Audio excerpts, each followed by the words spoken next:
सम्पूर्ण कक्षा 12 मा अध्ययनरत विद्यार्थी साथीहरुमा स्वागत छ। यो भन्दा अगाडिको क्लासमा हामीहरुले नेपाल फाइनान्शियल रिपोर्टिङ स्ट्यान्डर्ड अथवा एनएफआरएस को विषयमा त्यसको फर्मेटको विषयमा छलफल गरेका थियौं भने आजको क्लासमा चाहिँ त्यो सँग सम्बन्धित कन्सेप्ट तथा एउटा फाइनल एक्जाममा आएको एनएबीले सोधेको एउटा फाइनल एक्जाम को न्यूमेरिकल प्रब्लमलाई सल्भ गर्न गइरहेका छौं है। मैले एउटा क्वेशन लिएको छु। हेर्नु त एउटा क्वेशन लिएको छु मैले। यहाँ यो क्वेशनमा के भनेको छ त भन्दाखेरि यो इम्पोर्टेन्ट हो, एकदम धेरै सबै थोक पोइन्ट छ यहाँनेरि। त्यही भएर मैले यो क्वेशन लिए। 2079 साल set question number 20 the trial balance of a company 31 Chaitra given below भनेको छ। एक महिनाको अन्तिमको दिएको छ। ओपनिङ स्टक भन्ने कुरा छ। यो ओपनिङ स्टक हामी कस्ट अफ गुड्स सोल्ड निकाल्दा युज गर्छौं। अहिले म तपाईहरुलाई गर्दै जाँदा बुझाउने छु। Purchase, wages, carriage, salary, debtors, machinery, cash, selling expenses, रेन्टको कुराहरु दिएको छ। इन्ट्रेस्ट अन डिबेन्चरको कुराहरु दिएको छ। ब्याड डेब्ट्सको कुरा दिएको छ। इन्भेस्टमेन्ट दिएको छ। कहाँ पर्छ भन्ने कुरा अहिले म तपाईहरुलाई भन्छु। सेल्स भन्ने कुरा पनि दिएको रहेछ। अनि शेयर क्यापिटल भन्ने कुरा दिएको रहेछ। अनि 12% डिबेन्चर 2 लाख हो। 12% पर्चेज रिटर्न दिएको छ। प्रोभिजन फर ब्याड डेब्ट्स, यो पर्चेज रिटर्न छ। अहिले सुरुमै हामीलाई चाहिन्छ, अहिले हेर्नुपर्छ। प्रोभिजन फर ब्याड डेब्ट्स छ नि, यो प्रोभिजन फर ब्याड डेब्ट्स भनेको ब्याड डेब्ट्स भनेको डुबेको पैसा। प्रोभिजन फर ब्याड डेब्ट्स क्रेडिटतिर दिएछ नि, यो उठेको डुबेको पैसा उठ्यो भने इन्कममा राख्छौं। प्रोभिजन फर ट्याक्सलाई हामी करेन्ट लायबिलिटीमा लान्छौं। जस्तै प्रोभिजन फर ट्याक्स भन्ने कुरा त हामी इन्कम स्टेटमेन्ट गर्दा त्यहाँनेरि नेट इन्कम बिफोर ट्याक्सबाट घटाउँथ्यौं भने यो प्रोभिजन फर ट्याक्स जुन छ यसलाई चाहिँ हामी लायबिलिटीमा जान्न सिधै प्रॉफिट एन्ड लस अकाउन्ट भनेर भरे हामी रिजर्भ भन्ने ठाउँमा राख्छौं। यो रिटेन अर्निङ गरिदैन, यो एनएफआरएस नगर्दा पनि हुन्छ, गर्दा पनि हुन्छ हुन चाहिँ। अनि क्लोजिङ स्टक दिएको छ 3 लाख। डिप्रिसिएसन दिएको छ 10%। Profit transfer to general reserve छ। हो यो ट्रान्सफर टु जनरल रिजर्भको विषयमा सबैलाई एनएफआरएस गर्दाखेरि कन्फ्युज भएको देखेर मैले सबैको कमेन्ट मार्फत यो भिडियो पनि बनाएको हो। Transfer to general reserve 30,000। Propose dividend 10% on share capital भनेको छ। Profit and loss statement based on NFRS, यो इन्कम स्टेटमेन्ट लेख्दा पनि भइहाल्यो। स्टेटमेन्ट अफ फाइनान्शियल बेस्ड भनेर कति दिएको छ। अब सुरुदेखि गर्दै जाऊँ ल। यो क्वेशन त्यस्तो धेरै अप्ठ्यारो छैन। सुरुमा हेर्नु, 1 नम्बरमा आउँछ revenue from operation. Revenue from operation ल, रेभेन्यू फ्रम अपरेसन लेख्ने। अनि के लेख्ने त नोट्समा 1.1 लेख्ने। अब सुन्नुहोस् है त, यसमा चाहिँ के गरिन्छ त, यो रेभेन्यू फ्रम अपरेसन भन्ने कुरामा सेल्सको कुराहरु, सेल्ससँग सम्बन्धित सर्भिस सेल्ससँग सम्बन्धित कुराहरु पर्छ। यो चाहिँ हामी माथि रेभेन्यू फ्रम अपरेसन भनेर नोट्समा 1.1 लेख्यौं भने बेला वर्किङ नोटमा देखाउँछौं के हामी जहिले पनि वर्किङ नोट गर्ने। अब हेर्नु, वर्किङ नोट, वर्किङ नोट्स हो। वर्किङ नोटमा के रहेछ 1.1 लेख्ने। यहाँ माथि 1.1 लेख्यौं। Revenue from operation, revenue from operation ल, revenue from operation, revenue from operation भयो नि। हो यो रेभेन्यू फ्रम अपरेसनमा चाहिँ के गर्ने हो त भन्दाखेरि यहाँ हेर्नु, सेल्सको कुरा 6,50,000 छ कि छैन। हो यो सेल्सको कुरा क्या, जहिले पनि रेभेन्यू फ्रम अपरेसनमा सेल्सको कुरा पर्छ। सेल्स भन्ने कुरा पर्यो। अब सेल्स भन्ने कुरा कति 6,50,000, 6,50,000 लेख्ने। अब यहाँ सेल्सको कुरा त लेख्यौं हामीले। अब सर्भिसको कुराहरु पनि कहिलेकाहीँ उधर सर्भिस रेभेन्यू अथवा सर्भिस रेभेन्यूमा दिएको हुन्छ हो। यस्तो कुराहरु थियो भने लेख्थ्यौं। सेल्सको कुरा हामीले 6,50,000 छ, यसलाई लेखिहाल्यौं। अब यसलाई टोटल गर्ने 6,50,000 को 6,50,000 यो भइहाल्यो। अब हेर्नु ल, यो तल वर्किङ नोटमा हामीले 6,50,000 सेल्सको बारेमा लेख्यौं नि। अब के गर्ने त भन्दाखेरि माथि 1.1 मा वर्किङ नोट 1.1 मा 6,50,000 एउटा रहेछ, यसलाई लेखिहाल्यौं। यो लगेर माथि राख्ने। अब फेरि हेर्नु है त, अब के गर्ने हो त भन्दाखेरि दोस्रो नम्बरमा आउँछ के त भन्दाखेरि lace cost of goods sold. Lace cost of goods sold, cost of goods sold 1.1 आफै लेख्यो। 1.2 लेख्ने। अब यो कस्ट अफ गुड्स सोल्ड 1.2 मा छ भन्ने थाहा पाइयो। किन यो नोट्स लेखिन्छ त भन्दाखेरि हामीले वर्किङ नोटमा जुन कुराहरु जेमा सम्पूर्ण खर्च चाहिँ हामी वर्किङ नोटमा देखाउँछौं। अनि एकमुष्ट खर्च चाहिँ हामी ल्याएर माथि हाल्छौं। किनभने कुनै पनि एउटा व्यक्ति आएर हेर्दा चाहिँ यो ट्रान्ज्याक्सन यसमा कस्ट अफ गुड्स सोल्ड, कम्पनीमा कस्ट अफ गुड्स सोल्ड सामान बनाउँदाखेरि कति खर्च लागेको छ भन्ने कुरा चाहिँ उले डाइरेक्ट फर्मेट हेर्नेबित्तिकै त्यो सुरुको 1.2 मा नोट्स हेर्नेबित्तिकै थाहा पाउँछ। अनि कुन शीर्षकमा कति खर्च भएछ भनेर हेर्न उसलाई मन लाग्यो भने चाहिँ तल गएर हेर्छ भन्ने कुरा हो। Cost of goods sold. ठिक छ, कस्ट अफ गुड्स सोल्ड। अब हेर्नु यो कस्ट अफ गुड्स सोल्ड त अस्ति हामीले मल्टी स्टेप गर्दा पनि पढेकै हो। अनि ट्रेडिङमा छ नि, जुन ट्रेडिङ एकाउन्टमा हामीहरू डेबिट साइडमा opening stock, purchase, carriage, custom ड्युटीको कुराहरू राख्थ्यौँ, अनि क्रेडिटमा क्लोजिङ स्टकको कुराहरू राख्थ्यौँ। हो यही कुराहरू त जाने ठाउँ हो यो कस्ट अफ गुड्स सोल्ड भनेको। जस्तै सामान बनाउन थालेदेखि बनिन्जेलसम्मको खर्च हो। यहाँ त ओपनिङ स्टक भनेर दिएको छ, ओपनिङ स्टक भनेर लेखौँ, पर्चेज दिएको छ यो पनि लेखौँ, ओपनिङ स्टक दिएको छ। कति दिएको छ त ओपनिङ स्टक भन्दाखेरि ओपनिङ स्टक 40,000 दिएको रहेछ। ल 40,000, ल 40,000 भयो हो ओपनिङ स्टक 40,000। त्यसरी नै पर्चेज दिएको छ।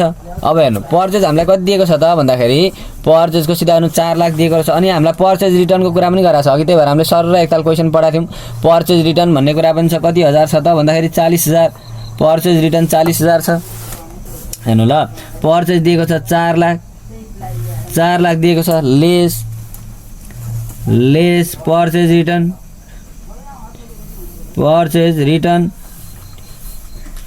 कति हजार, 40,000। पर्चेजमा पर्चेज रिटर्न आउटवर्ड भन्ने कुरा घट्छ जहिले पनि। यो घटाउँ 4 लाखमा 40,000 घटाउँ त कति भयो, 3,60,000। मासतिर 40,000 थियो। त्यसरी नि यहाँनिर के पर्छ त भन्दाखेरि वेजेज भन्ने कुरा पर्छ। हेर्नु वेजेज छ नि त, वेजेज। अब एडिसनलमा वेजेजको बारेमा केही भनेको छ त छैन, त्यसमा वेजेज लेखौँ। वेजेज भनेको ज्याला कति हजार छ त वेजेज भन्दाखेरि 66,000 रहेछ, 66,000 वेजेज पनि लेख्यौँ। त्यसरी नै के लेख्ने हो त भन्दाखेरि क्यारेज भन्ने कुरा पनि छ। हेर्नु त यहाँ क्यारेज भन्ने कुरा पनि दिएको रहेछ, क्यारेज भन्ने कुरा लेख्ने। क्यारेज भनेको कति हजार त भन्दाखेरि 7,000 क्यारेज भनेको 7,000। अब के गर्ने हो त भन्दाखेरि क्यारेज भनेको 7,000 लेख्यौँ।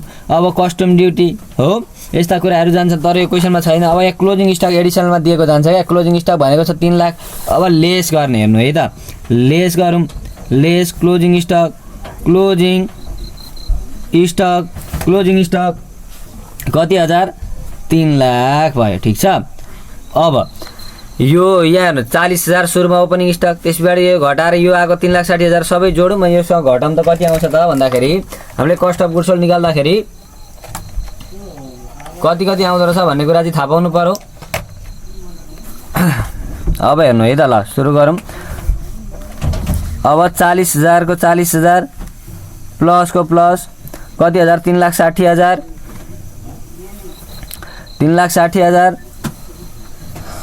प्लस 66,000 प्लस 7,000 माइनस कति त भन्दाखेरि 3 लाख गर्ने। ठिक छ।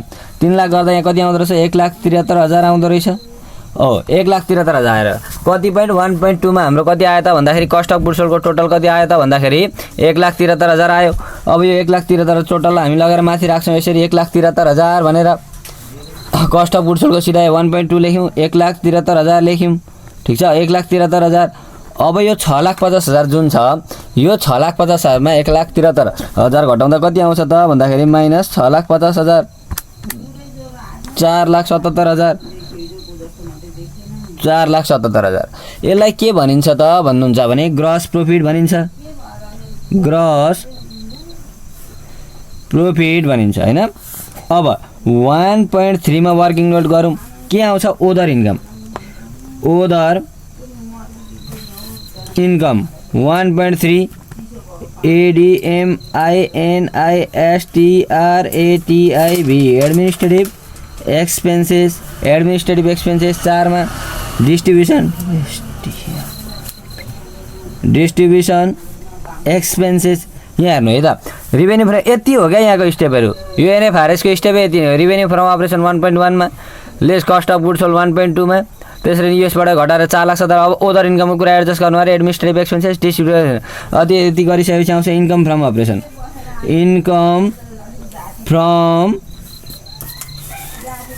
अपरेसन। तपाईँहरूले नि यसरी गर्दा पनि हुन्छ क्या, एक्जाममा गएर यति लेखिहाल्दा पनि हुन्छ, किनभने यसमा योभन्दा बढी आउँदैन। फाइनेन्सियल कस्ट अथवा एक्सपेन्सेस 1.4 पुगेको थियो, 1.5 डिस्ट्रिब्युसनमा 1.6 लेख्यौँ यसलाई। ल यति त हो। अब हेर्नु यो यति लेख्दा पनि हुन्छ क्या एक्जाममा गएर, यति लेख्दा तपाईँहरूको केही फरक पर्दैन। सुन्नु ओदर इन्कम छ नि हो, यहाँनिर लेखौँ OTHR ओदर इन्कम। विविध इन्कममा के पर्छ त भन्दाखेरि क्वेसनमा तपाईँहरूले अब एक्जाममा गएर कसरी हेर्ने हो त ओदर इन्कममा छ कि छैन भन्ने कुरा भने जस्तै यसरी नै यो ट्रायल ब्यालेन्स दिएको हुन्छ क्या हामीलाई प्रायः क्वेसनमा। ट्रायल ब्यालेन्स दिएको छ भने क्रेडिट साइडमा हेर्ने, जस्तै सेल्स भन्ने कुरा अघि एडजस्ट गऱ्यौँ, सेयर क्यापिटल ब्यालेन्स सिटमा जान्छ 12%लाई पनि अहिलेसम्म एडजस्ट गरौँला, पर्चेज रिटर्न गइसक्यो, यो त हाम्रो गइसक्यो। प्रोभिजन फर ब्याड डेब्ट्स छ कि छैन हेर्नु त यहाँ। प्रोभिजन फर ब्याड डेब्ट्स भनेको कुनै पनि कसैलाई हामीले सामान बेच्यौँ हामी कम्पनीको तर्फबाट, त्यो सामान बेच्यौँ डुबो अरे क्या पैसा, अब त्यो 1 लाख रुपियाँ पैसा उठ्नु पर्ने थियो, उठेन अरे, डुबो अरे हो, त्यो माया मारेको पैसा चाहिँ उठो भनेको क्या, त्यो उठो भने प्रोभिजन फर ब्याड डेब्ट्स क्रेडिटतिर दिएको हुन्छ, यसलाई ओदर इन्कममा हालिन्छ। अब हेर्नु प्रोभिजन फर ब्याड डेब्ट्सलाई ओदर इन्कममा हेर्नु है त। अब वर्किङ नोट गर्छौँ हामी, provision for bad debts, provision for bad debts कति हजार 3000 आयो, ठिक छ। प्रोभिजन फर ब्याड डेब्ट्सलाई 3000। अब यता यही दिएको हुन्छ, जस्तै यहाँनिर इन्ट्रेस्ट इन्कमहरूको कुराहरू थियो भने लेख्थ्यौँ हामी, जस्तै यहाँ इन्ट्रेस्ट इन्कमहरूको कुरा थियो भने ओदर इन्कम एप्रिसिएसन, यहाँ तर एडिसनलमा एप्रिसिएसन थियो भने लेख्थ्यौँ, छैन ल 3000 को 3000 लेखौँ, 3000 लेख्यौँ। डिस्काउन्टहरूको कुरा आउनसक्छ क्रेडिटमा, केही पनि छैन भनेपछि यहाँनिर कति लेख्ने रहेछ 3000 लेख्ने। अब हामी के गर्छौँ त भन्दाखेरि 3 नम्बर पनि भयो। अब यहीँनिर लेख्यौँ ल 1.4 मा अफिस एक्सपेन्सेस अथवा एडमिनिस्ट्रेटिभ एक्सपेन्सेस, एडमिनिस्ट्रेटिभ एक्सपेन्सेस गर्ने है। एडमिनिस्ट्रेटिभ एक्सपेन्सेस भनेको अफिसका खर्चहरू पर्ने ठाउँ हो यहाँ। अब अफिसमा के पर्छ त भन्दाखेरि सेलरी, रेन्ट, इन्सुरेन्सको कुराहरू पर्ला। अपरेटिङ एक्सपेन्सेस अघि गइसक्यो, त्यसरी नै पर्चेज भन्ने कुरा पनि अघि गइसक्यो। क्या वेजेस, क्यारेज, सेलरी छ नि हो, सेलरी ल सेलरी भनेको कति हजार त लेख्ने त भन्दाखेरि सेलरीको सिधा कति छ 60000, एडिसनलमा छैन 60000 लेखौँ, एडिसनलमा थियो भने लेख्थ्यौँ salary, debtors, machinery, selling expenses, सेलिङमा राखौँ, रेन्ट भन्ने कुरा छ, रेन्ट एक्सपेन्सेस अफिसमा हुने खर्चहरू जान्छ, रेन्ट कति हजार फेरि 60000, रेन्टको कुरा पनि भयो। Interest and debenture, bad debts, अब तल हेर्नु त यहाँनिर रेन्ट भनेर दिएको छ हामीलाई 60000, त्यसरी नै ब्याड डेब्ट्स अहिले सेलिङमा जान्छ, सेलिङ एक्सपेन्सेस सेलिङमा जान्छ। इन्भेस्टमेन्ट डिप्रिसिएसन अन मेसिनरी छ कि छैन 10% छ। मेसिनरी हामीलाई कति दिएको छ हेर्नु त यहाँ, मेसिनरी भनेर कति दिएको छ 6 लाख दिएको छ।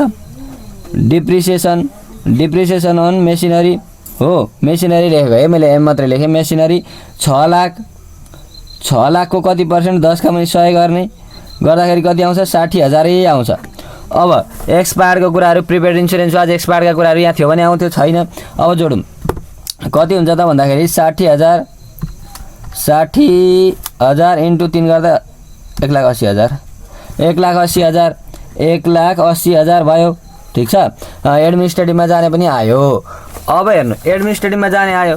अब हामी के गर्छौँ त भन्दाखेरि यो 1,80,000 आयो नि, यो 1.4 मा यहाँ माथि लगाएर 1.4 मा 1,80,000 लेखिहाल्ने, 1,80,000 लेख्यौँ। अब यसलाई माइनस कि प्लस, माइनस, किनभने हाम्रो के हुँदो रहेछ त भन्दाखेरि एडमिनिस्ट्रेटिभ एक्सपेन्सेस भनेको त माइनस भइहाल्यो। अब डिस्ट्रिब्युसन भनेको सेलिङ एक्सपेन्सेस, सेलिङमा जाने खर्चहरू पर्छ ल, सेलिङमा जाने खर्चहरू लेखौँ ल यहाँ। 1.4 मा गऱ्यौँ हामीले 1.5 डिस्ट्रिब्युसन, DISTRIBU डिस्ट्रिब्युसन एक्सपेन्सेस गरौँ ल। डिस्ट्रिब्युसन एक्सपेन्सेसमा के पर्छ त भन्दाखेरि सेलिङ एक्सपेन्सेस। अब यो सेलिङ एक्सपेन्सेस भन्ने कुरा अघि मैले देखाएको थिएँ, त्यही भएर लेखेँ सेलिङ एक्सपेन्सेस भनेर हामीलाई कति दिएको छ ल 20,000। सेलिङ एक्सपेन्सेस कति हजार छ त भन्दाखेरि 20,000 रहेछ, 20,000, ठिक छ। यो 20,000 लेखेको ल मैले चाहिँ 20,000 ल सेलिङ एक्सपेन्सेस। त्यसरी नै ब्याड डेब्ट्स भन्ने कुरा छ, ब्याड डेब्ट्स भनेर हामीलाई 14,000 कति दिएको छ ब्याड डेब्ट्स। अब यो ब्याड डेब्ट्स किन सेलिङमा जान्छ त भन्दाखेरि कहीँ पैसा सामान बेचेको छ भने त्यहीँदेखि त हो नउठ्ने सम्भावना हुने, सामानै नबेची त नउठ्ने सम्भावना भन्ने कुरा हुँदैन होला। अब 20 मा 14 जोड्दा कति हुन्छ 34,000 आयो। सुन्नु है त, यो 20 मा 14 जोड्दा 34 आयो नि, 1.5 मा हो कि होइन हो, 1.5 मा लगाएर राखिहाल्ने। अब हेर्नु त माथि चाहिँ डिस्ट्रिब्युसन, यो फर्मेट यसरी नै लेख्दा पनि हुन्छ एक्जाममा गएर, 34,000 गयो, यहाँ जस्तै 34,000 को ठाउँमा केही थिएन भने ड्यास दिँदा भइहाल्थ्यो। अब यसको ट्रान्जेक्सन एन्ट्री कसरी जोड्ने त भन्दाखेरि 4,77,000 मलाई सुरुमा दिएको छ, प्लस कति 3,000 जोड्ने माइनस 1,80,000 घटाउने माइनस कति 34,000 घटाउनु भयो भने 2,66,000 आउँछ, 2,66,000 आउँछ। ठिक छ। अब फाइनेन्सियल कस्ट छ नि, हो यो फाइनेन्सियल कस्टमा चाहिँ अस्ति मल्टिस्टेपको अदर एक्सपेन्सेस एन्ड लसेसमा जे पर्थ्यो त्यही कुरा पर्छ। अब त्यो थाहा छैन भने के गर्ने त भन्दाखेरि फाइनेन्सियल कस्ट गर्ने, फाइनेन्सियल कस्ट गर्यो नि, हो यो फाइनेन्सियल कस्टमा अथवा एक्सपेन्सेसमा के पर्छ भने interest expenses, interest on debenture, interest on debenture भनेर कति दिएको छ लु हेर्नु, इन्ट्रेस्ट अन डिभेन्चर भनेर हामीलाई दिएको छ कति 16,000 दिएको छ इन्ट्रेस्ट अन डिभेन्चर भनेर। डिभेन्चरमा इन्ट्रेस्ट तिर्नेको कति रहेछ, 16,000 तिरेछ। तर हामीसँग के छ भन्दाखेरि जस्तै हेर्नु ल, मैले तपाईहरुलाई यिनेरी बुझाएँ हेर्नु ल, हामीसँग के रहेछ त भन्दाखेरि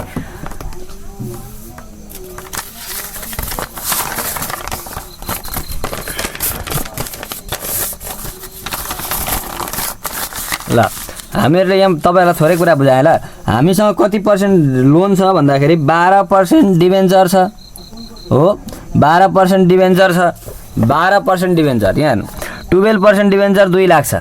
ठिक छ। हो यसरी नै हामीहरू फाइनल एकाउन्टमा पनि यसरी नै हेर्थ्यौँ, हिडन ट्रान्जेक्सन 2 लाख रुपियाँ छ, 2 लाख रुपियाँ ऋण छ 12% ब्याजको, 2 लाखको 12% कति हुन्छ त भन्दाखेरि 2 लाखको 12% भनेको 12 का 100 गरियो भने यो 12 दुना 24,000 आयो। जम्मा यो 1 वर्ष हामी त यो 1 वर्षको पेरिफेरीमा रहेर यो इन्कम स्टेटमेन्टमा प्रॉफिट एन्ड लस एकाउन्ट बनाउँछौँ। 2 लाखको 12% गर्दा 24,000 आयो है, यो 24,000 छ। तर डेबिटतिर दिएको 16,000 जुन छ त्यो त उसले खर्च गरिसक्यो नि त, भनेको तिरिसक्यो यति बराबर। तिर्न बाँकी चाहिँ कति रहेछ त भन्दाखेरि इन्ट्रेस्ट यति रहेछ 8, आउटस्ट्यान्डिङ इन्ट्रेस्ट चाहिँ कति रहेछ 24 मा 16 घटाउँदा कति हजार आउँछ 8,000 आउँछ। हो यो 8,000 यो 24 मा 16 घटाउँदा जुन 8,000 आउँछ त्यो चाहिँ तिर्न बाँकी इन्ट्रेस्ट रहेछ नि त। त्यही भएर हामी यहाँ के गर्छौँ त भन्दाखेरि फाइनेन्सियल कस्ट गर्दैछौँ हामीहरू। हो यो फाइनेन्सियल कस्टमा लगेर 8 आउटस्ट्यान्डिङ इन्ट्रेस्ट कति हजार 8,000, जम्मा तिर्नुपर्ने त 24,000 हो कि होइन भन्नु त। 2 लाखको 12% गर्दा 24,000 हो। जम्मा कम्पनीले इन्ट्रेस्ट अन डिभेन्चरको इन्ट्रेस्ट तिर्नुपर्ने 24,000। त्यसमा क्वेसनमा डेबिटतिर दिएको क्वेसन जुन 16,000 छ त्यो तिरिहाल्यो। तिर्न बाँकी कति रहेछ त भन्दाखेरि 8,000 रहेछ। अब हामी माथि लगेर फेरि ट्याक्कसँगले 24,000 लाई इन्ट्री गरिदिन्छौँ ल। 24,000 लाई इन्ट्री गरौँ ल। 24,000 को 24,000 इन्ट्रेस्ट त पेड गरेको तिरेको 2,66,000 मा 2,66,000 मा 24,000 घटाउँदा कति आउँछ त भन्दाखेरि 2,42,000। अब यसलाई के भनिन्छ भन्दाखेरि फर्मेट हेर्नुभयो यो भन्दा अगाडिको भिडियोमा हेर्नु भएको छ तपाईहरुले भने यसलाई भनिन्छ नेट इन्कम बिफोर ट्याक्स।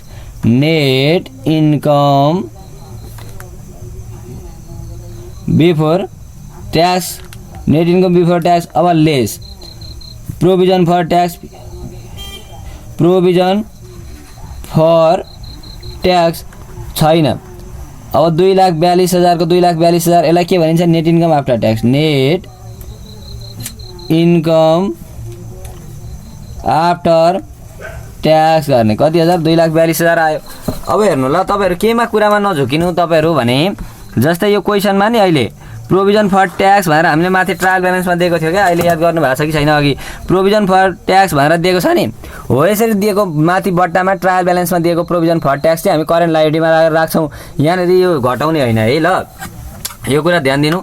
यो अलिकति इम्पोर्टेन्ट पनि छ। यति नै हो, हेर्नु त कति सजिलो छ। वर्किङ नोटमा लगेर हामीले 1.1 को रिभेन्यू फ्रम अपरेसनलाई, ओदर इन्कमलाई, हो यसरी एडमिनिस्ट्रेटिभलाई, कस्ट अफ गुड्सलाई सबैलाई देखायौँ अनि माथि ल्याएर टोटल एमाउन्टलाई हाल्यौँ। अब यसरी नै हामी के गरौँ त भन्दाखेरि ब्यालेन्स सिट गर्नेछौँ। अहिले ब्यालेन्स सिट गरौँ ल ब्यालेन्स सिट गरौँ ल। हेर्नु है त कति सजिलो छ फेरि ब्यालेन्स सिट। अब ब्यालेन्स सिटको कुरा गरौँ। सुरुमा ब्यालेन्स सिटमा के आउँछ त भन्दाखेरि स्टेप वाइज गर्दै जाउँ। Non current liability, non current assets, current assets ल, नन करेन्ट एसिड्स लेख्ने होइन। नन करेन्ट एसिड्स यो नन करेन्ट एसेट्सभित्र के पर्छ त भन्दाखेरि प्रोपर्टी प्लान्ट एन्ड इक्विपमेन्ट भन्ने कुरा पर्छ। तपाईँले सुरुमा करेन्ट लायबिलिटी करेन्ट एसेट्सको कुरा गर्दा पनि हुन्छ, मैले नन करेन्ट लायबिलिटीकै कुरा गरेँ। अब नन करेन्ट लायबिलिटीमा के पर्छ त भन्दाखेरि सुन्नु है त, नन करेन्ट लायबिलिटीमा property plant and equipment, property plant and equipment, property plant and इक्विपमेन्टको 2.1 आफै लेख्ने, अघि 1.1 लेख्दै थियो नोट्समा, अब आफै लेख्ने प्रोपर्टी प्लान्ट एन्ड इक्विपमेन्ट लेख्यो नि। अब यसको वर्किङ नोट गर्ने सुरुमा प्रोपर्टी प्लान्ट एन्ड इक्विपमेन्टमा के पर्थ्यो त भन्दाखेरि फिक्स एसेट्सको कुराहरू पर्थ्यो हैन त, फिक्स एसेट्सको कुराहरू पर्थ्यो। ल यहाँ लेखौँ, ल 2.1 मा वर्किङ नोट गऱ्यौँ है हामीले, प्रोपर्टी प्लान्ट एन्ड इक्विपमेन्ट। ल इक्विपमेन्ट प्रोपर्टी प्लान्ट एन्ड इक्विपमेन्टको गरियो। अब हेर्नु ल, प्रोपर्टी प्लान्ट एन्ड इक्विपमेन्टमा 2.1 मा गर्दाखेरि कसरी गर्ने हो त भन्दाखेरि यहाँनिर मेसिनरीका कुराहरू पर्छ, फर्निचरका कुराहरू पर्छ, ल्यान्ड एन्ड बिल्डिङका कुराहरू पर्छ। मेसिनरी भनेर 6 लाख दिएको छ नि, यहाँ हेर्नु त अरू यहाँभन्दा माथि छैन, मेसिनरी भनेर कति दिएको छ 6 लाख दिएको छ। यहाँ हेर्नु है त, मेसिनरी भनेर 6 लाख दिएको छ। मेसिनरी भनेर कति दिएको छ 6 लाख दिएको छ। अब less depreciation on machinery, depreciation on machinery भनेर 6 लाखको कति पर्सेन्ट त भन्दाखेरि 6 लाखको 10 का मुनि 100, किनभने अघि पनि हामीले 60,000 निकाले हो नि त। यहाँ हेर्नु त, यो एडिसनलमा दिएको छ कि छैन, यहाँ हेर्नु मेसिनरी डिप्रिसिएसन, यो जहिले पनि 2 ठाउँ जाने ट्रान्जेक्सन हो, 2 ठाउँ इन्ट्री हुनुपर्छ। अघि तपाईँहरूले सम्झिनु भयो भने यो डिप्रिसिएसन मेसिनरीलाई हामीले एडमिनिस्ट्रेटिभमा 60,000 राखेको छ। अहिले गएर कहाँ गऱ्यौँ हामीले मेसिनरीबाट घटायौँ, 6 लाखमा 60,000 घटाउँदा कति आउँछ 5,40,000 आयो। वर्किङ नोट गर्दैछौँ है हामी, 5,40,000 आयो। अब यसरी नै हेर्नु, मेसिनरीको कुरा गरौँ, क्यास सेलिङ, अब केही छ त इन्भेस्टमेन्टको कुरा अहिले आउँछ, अरू केही पनि छैन भनेपछि यति नै रहेछ 5,40,000। अब 5,40,000 छ नि, हो यो 5,40,000 लाई टुप्लुक्क लगेर हामी यहाँनिर राख्छौँ 5,40,000। प्रोपर्टी प्लान एन्ड इक्विपमेन्टमा 5,40,000 2.1 मा के गर्ने 5,40,000 देखायौँ। अब यहाँनिर अर्को इन्टेन्जेबल एसेट्स भन्ने आउँछ क्या। अब जस्तै हेर्नु, यो क्वेसनमा इन्टेन्जेबलमा जाने केही छ कि छैन, गुडविल ट्रेडमार्क पेटेन्ट्सहरूको कुरा छ त यहाँ। जस्तै goodwill trademark patent customer relationship computer software नदेखिने सम्पत्ति क्या, अदृश्य सम्पत्तिहरू छन् भने लेखिन्छ, नत्र नलेख्ने, त्यो नलेख्दा पनि केही फरक पर्दैन। अब इन्भेस्टमेन्ट प्रोपर्टी,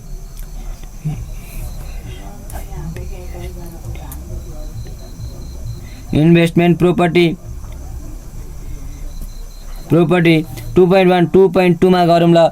इन्भेस्टमेन्ट प्रोपर्टी छ नि, हो ल यसको पनि वर्किङ नोट गरौँ। इन्भेस्टमेन्ट प्रोपर्टी 2.2 मा इन्भेस्टमेन्ट प्रोपर्टी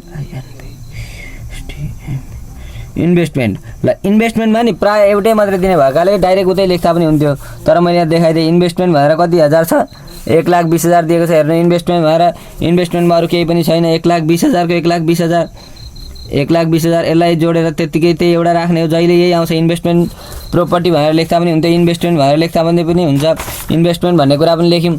अब इन्भेस्टमेन्ट प्रोपर्टीको सिधा कति लेख्ने रहेछ 1,20,000 लेख्ने रहेछ। अब हेर्नु ल, यहाँनिर के गर्ने 5,40,000 प्लस 1,20,000 6,60,000। अरू केही छ कि हेरौँ ल, यहाँनिर इन्भेस्टमेन्ट प्रोपर्टीहरूको कुरा छ, अरू मेसिनरी फर्निचरहरूको कुराहरू केही पनि छैन भनेपछि हामीहरूको यति नै हो। ल ठिक छ, 5,40,000 6,60,000 भयो, ठिक छ 6,60,000 भयो। यसलाई के भन्यो त भन्दाखेरि टोटल नन करेन्ट एसेट्स के आयो, टोटल नन करेन्ट एसेट्सदेखि बाहेक। अब फेरि तलतिर के आउँछ करेन्ट एसेट्स। ल करेन्ट एसेट्समा के पर्छ त भन्दाखेरि क्यासका कुराहरू, डेप्टर्सका कुराहरू पर्छ। हेर्नु है, opening stock, purchase, carriage, salary, debtors छ नि 1 लाख छ, डेप्टर्स भन्ने कुरा पर्छ जहिले पनि करेन्ट एसेट्समा।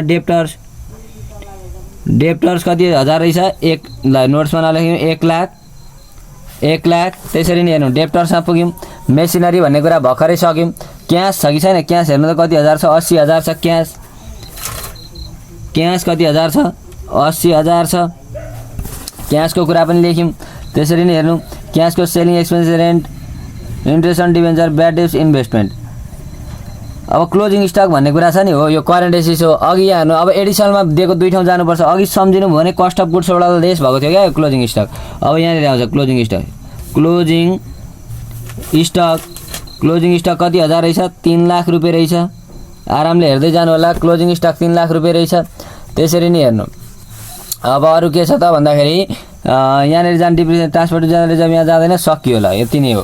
क्लोजिङ स्टक यति गरौँ यति जोडेर यतापट्टि राखौँ 4,80,000 4,80,000 यति जोड्दा 4,80,000 आयो। माथिको कति छ त भन्दाखेरि 6,60,000 4,80,000 जोडौँला झ्याप्पै 11,40,000 भयो।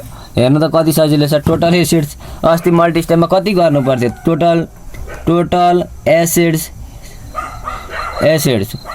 क्लास 12 मा कि एनएफआरएसबाट 8 मार्क्स न्युमेरिकल प्रब्लम सोध्छ भने कि मल्टी स्टेपबाट सोध्छ अहिलेसम्मको ट्रेन्ड चाहिँ। तर एक्जाम हो टुङ्गो हुँदैन दुईटै तयारी गरेर जानुपर्छ जानलाई त हामीहरू। तर अहिलेसम्म चाहिँ हामीहरूलाई त्यसरी नै सोधिरहेको छ। अब यो टोटल एसिड्स पनि भयो। अब हाम्रो के आउँछ त भन्दाखेरि इक्विटी भन्ने कुरा आउँछ। इक्विटीमा के पर्छ सेयर क्यापिटल। ल सेयर क्यापिटल यसको कति पुग्यो 2.2 पुग्यो 2.3। यो फेरि रट्ने होइन है यो आफै लेख्ने हो। नोट्स भन्ने कुरा कति पुग्दै जान्छ त्यही अनुसार लेख्ने हो। 2.3 ल 2.3 मा हामी के गर्ने रहेछौँ 2.3 मा सेयर क्यापिटल यो सेयर क्यापिटलहरुमा preference share capital equity share capital अनेक खण्ड पर्छ। तर अहिले यहाँ जहिले हामीलाई अहिले के दिन्छ त क्लास 12 मा भने यही सेयर क्यापिटलको कुरा दिन्छ। सजिलो छ। सेयर क्यापिटल 1 2 4 लाख दिएको छ।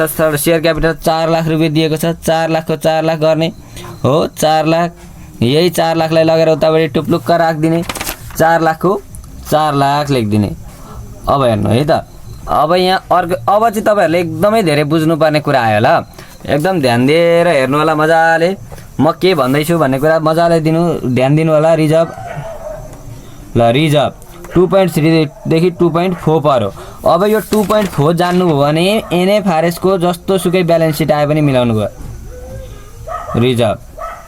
अब हेर्नु हामी मल्टी स्टेपमा त रिटेन अर्निङ बनाउँथ्यौं। यहाँ त रिटेन अर्निङ नबनाउँदा पनि हुन्छ भने मैले अब यसको लागि के गर्ने त भन्दाखेरि नेट इन्कम भन्ने कुरा लेखौँ ल। नेट इन्कम भनेर लेखौँ। नेट इन्कम हाम्रो अहिले कति आएको थियो भनेर सम्झिनु भयो भने नेट इन्कम कति आएको छ 2,42,000 आएको छ। हेर्नु नेट इन्कम आफ्टर ट्याक्स यो 2,42,000 लेखिहालौँ। 2,00,000 कति हजार 42,000 नेट इन्कम 2,42,000 अघि इन्कम स्टेटमेन्टको आयो। अब हेर्नु त यहाँ क्वेसनमा के भनेको छ प्रॉफिट एन्ड लस अकाउन्ट भनेको छ कि छैन। अब मल्टी स्टेपमा रिटेन अर्निङ बनाउने भने यो प्रॉफिट एन्ड लस पनि इन्क्लुड हुन्थ्यो। प्रॉफिट एन्ड लसै लेखौँ ल यहाँ। प्रॉफिट एन्ड लस अकाउन्ट कति हजार 2,80,000 ल 2,80,000। अब यहाँ यति भयो नि। यो रिजर्भ भन्ने कुरामा नेट इन्कम जान्थ्यो प्रॉफिट एन्ड लस अकाउन्ट गयो। त्यसरी नै रिटेन अर्निङ भन्नेका कुराहरू यहीँनिर राख्छौँ क्या हामी। यहाँ प्रपोज डिभिडेन्ड जेनरल रिजर्भ जे आउँछ सबै राख्ने। अब हेर्नु अहिलेसम्म हामी छलफल के गर्दै थियौँ भने एडिसनलको त दुई ठाउँ जानु पर्यो भन्दै थियौँ नि त। जस्तै हेर्नु यो क्लोजिङ स्टक थियो यो दुई ठाउँ गयो। डिप्रिसिएसन थियो यो पनि दुई इन्कम स्टेटमेन्ट ब्यालेन्समा गयो। Profit transfer to general reserve छ नि यो 30,000 हो। यो 30,000 लाई कसरी इन्ट्री गर्ने भने जेनरल रिजर्भ अथवा transfer to general reserve. General reserve कति हजार 30,000 जेनरल रिजर्भ कति हजार 30,000 फेरि लेस अथवा जेनरल रिजर्भ अथवा ट्रान्सफर टु जेनरल रिजर्भ भनेर 30,000 लेख्ने। एकताल प्लस गरिदिने एकताल माइनस गरिदिने सकियो। अब तपाईहरुलाई लाग्न सक्छ यो त नदेखाउँदा पनि हुन्थ्यो किन देखाउनु भएको भन्ने कुरा हुन सक्छ। जस्तै नेट इन्कम जस्तै यसलाई त दुई ठाउँ इन्ट्री गर्ने हो नि त प्लस माइनस गरिदिने सकियो। अब लेस प्रपोज डिभिडेन्ड भन्ने कुरा पनि छ क्या यहाँ भरेभरको सबै छ। यो क्वेसन भन्दा फरक आउँदैन। प्रपोज डिभिडेन्ड के भनेको छ 10% paid of capital share capital भनेको छ कि छैन। जस्तै प्रपोज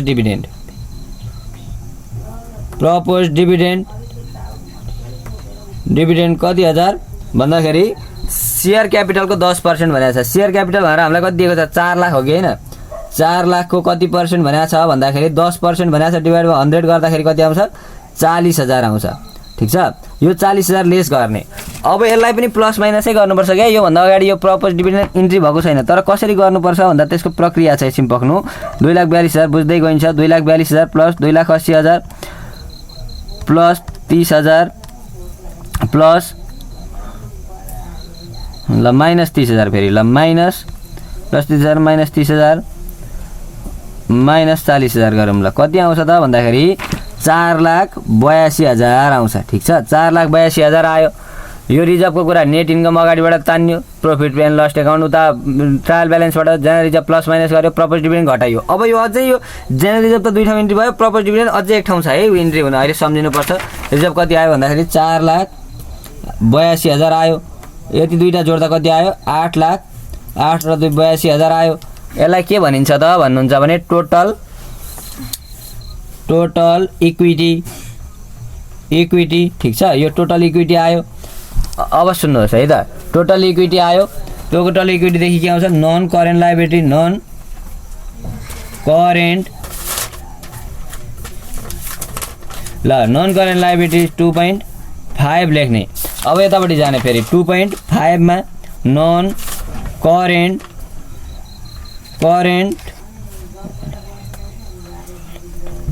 नन करेन्ट लायबिलिटिज भनेको यो सेक्युर्ड लोनमा पर्ने कुराहरू पर्छ क्या। नन करेन्ट लायबिलिटी करेन्ट लायबिलिटीदेखि बाहेकका सेक्युर्ड लोन जस्तै long term loan, bond, debenture, bank लोनका कुराहरू पर्छ। हेर्नु करेन्ट लायबिलिटिज छ। करेन्ट लायबिलिटिजमा के पर्छ त भन्दा डिभेन्चरको कुराहरू पर्छ। यहाँ हेर्नु त हामीलाई 12% डिभेन्चर दिएको छ 2 लाख रुपियाँ।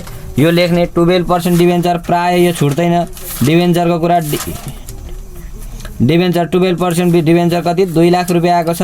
त्यसरी नै लामो समयका लागि दिएको लोनहरूको कुरा पर्छ। यसमा छ त छैन। अब छैन भनेपछि यही 2 लाखलाई टोटल गरिदिने। यसरी 2 लाखको 2 लाख लेखिदिने हो, 2 लाख लेख्यौँ। अब यताबाट लगेर फेरि एडजस्ट गरिदिइहाल्ने। कति हजार 2 लाख, यहाँ पनि 2 लाख गरौँ ल। ठिक छ, 2 लाख गरियो अरे। अब यहाँदेखि त के आउँछ भन्दाखेरि तपाईँहरूले हेर्नुभयो अस्तिको फर्मेट भने करेन्ट लायबिलिटिज भन्ने कुरा आउँछ। करेन्ट लायबिलिटिज एसिड्सको अघि पनि हामीले वर्किङ नोट गरेको छैनौँ, अब यसको पनि हामी वर्किङ नोट गर्दैनौँ। करेन्ट लायबिलिटिज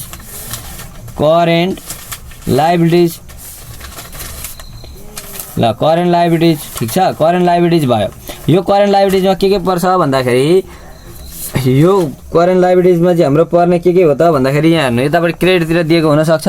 सेल्स भन्ने कुरा सेयर क्यापिटल 12% डिभेन्चर छ, यसमा 8,000 हाल्नुहोस् अहिले एकछिनमा। अनि प्रोभिजन फर ब्याड डेट्स भन्ने कुरा अहिले गइसक्यो। प्रोभिजन फर ट्याक्स छ नि यो 10,000, यसलाई हाल्छौँ ल हामी। प्रोभिजन फर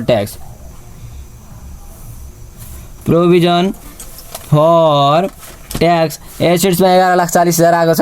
लायबिलिटीमा चाहिँ हामीलाई यति निकाल्नै छ। प्रोभिजन फर ट्याक्समा कति यो करेन्ट लायबिलिटी र करेन्ट एसेट्सको नगर्दा हुन्छ वर्किङ नोट 10,000 गर्ने ल। 10,000 गर्ने अरे ल। ठिक छ, अनि अरू भन्दै जानु त के छ त भन्दाखेरि 10,000 प्रोभिजन फर ट्याक्स भयो। अघि गइसक्यो, यो रिटर्न गइसक्यो। अनि यो डिभेन्चर छ नि, यो डिभेन्चर छ जुन 12% डिभेन्चर छ। यो 12% डिभेन्चरको कुरा कस्तो हुन्थ्यो त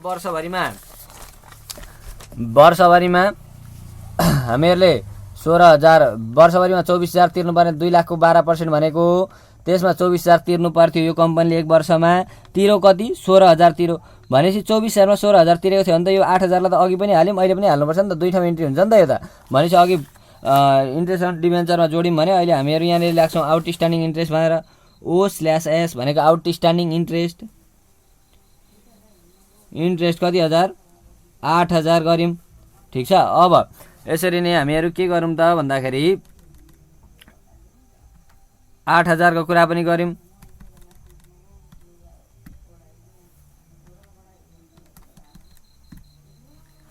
अब यहाँदेखि अरू हेर्दै जाऊँ ल के छ त भन्दाखेरि अब यहाँ हेर्नु अघि प्रपोज डिभिडेन्ड भन्ने कुरा हामीले के गर्यौँ त। प्रपोज डिभिडेन्ड 10% सेयर क्यापिटल भनेको छ कि छैन हो। यो प्रपोज डिभिडेन्ड जुन छ यसलाई त अघि हामीले यहाँनिर हेर्नु है, म तपाईँहरूलाई बुझाउँछु। सेयर क्यापिटल जेनरल रिजर्भलाई प्लस माइनस गऱ्यौँ 30,000 प्लस माइनस 100। अब प्रपोज डिभिडेन्ड पनि त योभन्दा माथि इन्ट्री भएको छैन रिटेन अर्निङ नबनाएपछि, भनेपछि यहाँनिर लेस भयो। अब तपाईँहरूले सम्झिनु भयो भने ब्यालेन्स सिट गर्दा योभन्दा अगाडि पनि प्रपोज डिभिडेन्ड भन्ने कुरा त करेन्ट लायबिलिटीमा जान्थ्यो नि त, अथवा प्रोभिजन भन्ने टपिकमा जान्थ्यो। प्रपोज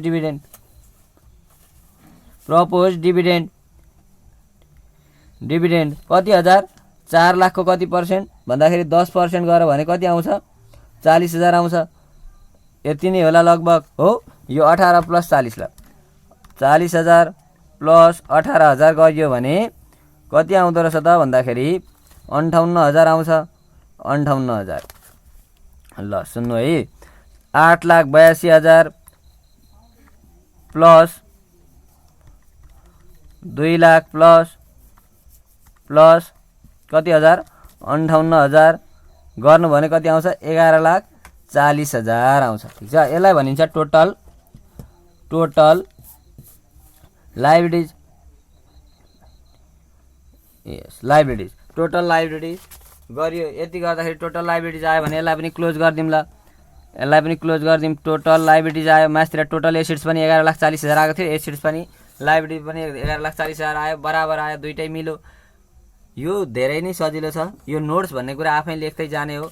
यो चाहिँ के हो त नियम चाहिँ भन्नुहुन्छ भने फेरि पनि भन्दैछु म, जस्तै कुनै पनि एउटा कम्पनी अथवा अर्गनाइजेसनमा प्रोपर्टी प्लान्ट एन्ड इक्विपमेन्टमा भएको कति चाहिँ यहाँको ट्रान्जेक्सन कारोबारहरू टोटल कति भएको रहेछ भन्ने कुरा एकमुष्ट रूपमा हामी यो फर्मेटमा राख्छौँ हिसाब राख्दा। अनि त्यसको कुराहरू मेसनरीमा कति डिप्रिसिएसन काटिँदैछ, के छ ल्यान्डमा के एप्रिसिएसनहरूको कुरा छ, त्यसलाई हामी वर्किङ नोटमा देखाउँदो रहेछौँ होइन। यति त रहेछ, यो ब्यालेन्स सिटहरू बराबर आयो। अनि अस्ति हामीले फाइनल एकाउन्ट ट्रेडिसनल गर्दा होरिजेन्टलमा गर्थ्यौँ भने यो चाहिँ भर्टिकलमा गर्छौँ, अहिले यो मोडर्न हो। त्यही भएर यसलाई NFRSको फुल फर्म के रहेछ, नेपाल फाइनेन्सियल रिपोर्टिङ स्ट्यान्डर्ड भन्दो रहेछ। प्रथम कुरा हामीलाई फुल फर्म पनि जानिराख्नु पर्दैन। यति भन्दै आजको क्लासलाई मैले यहीँ समाप्त गरेँ। योभन्दा पछाडि पनि म यस्तै विभिन्न भिडियोहरू मार्फत तपाईँहरूलाई सिकाउने कोसिस गर्नेछु। तपाईँहरूले यो भिडियोमा केही बुझ्नु भएन अथवा अरू थप कुनै च्याप्टरको भिडियोहरू बनाउनु छ भने कमेन्ट मार्फत भनिदिनु भयो भने पनि म बनाउने छु भन्दै यस च्यानललाई सब्सक्राइब गरी नजिकै रहेको बेल आइकन दबाइदिनु होला। धन्यवाद।